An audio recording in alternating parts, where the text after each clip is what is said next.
biz yox, indi o efirin qarşısındakılar bir təhər olur. Onu bilirəm. Ona görə də elə məni belə yıxırlar, sürüyürlər. Nə gəldi deyirlər ki, insanların həmin Fərxan elə deyirlər. Niyə insanların ürəyini çəkirsən? Niyə partladırsan? Hətta həkimlərimiz oradan belə baxırlar ki, görək qapının arxasında ki, açmıram qapını. Zaur, nə olar, xahiş eləyirəm. Zaur, mən gəlim ora. Hara?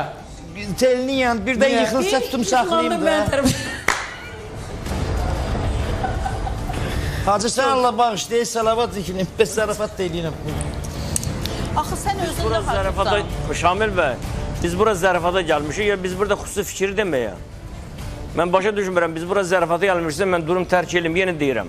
Əstəğfurullah, siz gedin. Üzr istəyirəm, qardaşım, mən bayaqları bir 3 dəqiqə istəyirdim danışam, müəyyən işarə vurdun ki, kəs mən öz etik normalarımı bildim. Reklama görə idi o, təbii. Etik normalarımı, amma bayaqdan baxıram, fikirləşirəm ki, burada din xadiminin olması əslində qəbahətdir.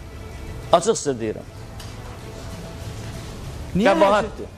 Niyə elə hər fikirləşdiniz? Mən ictimai adamam, mən ümumiyyətlə hər şeyə mən obyektiv və subyektiv fikirlərimi deyə bilirəm. Amma bəzən baxıram, görürəm, müəyyən müzakirələr mənlik deyil. O yerlərdə ki, çünki Allah Teala biz zamandan danışdınız. Mənim də saatım və zamanım var. Təbii. Mənim hər dəqiqəm qızıldır.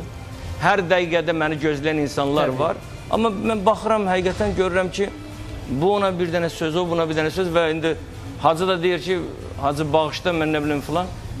Bilirsiniz, burada kütlə bizi gözləyir ki, biz qısa da olsa bir sözümüzü deyə bilərik. Bəli. Neysə. Hacı,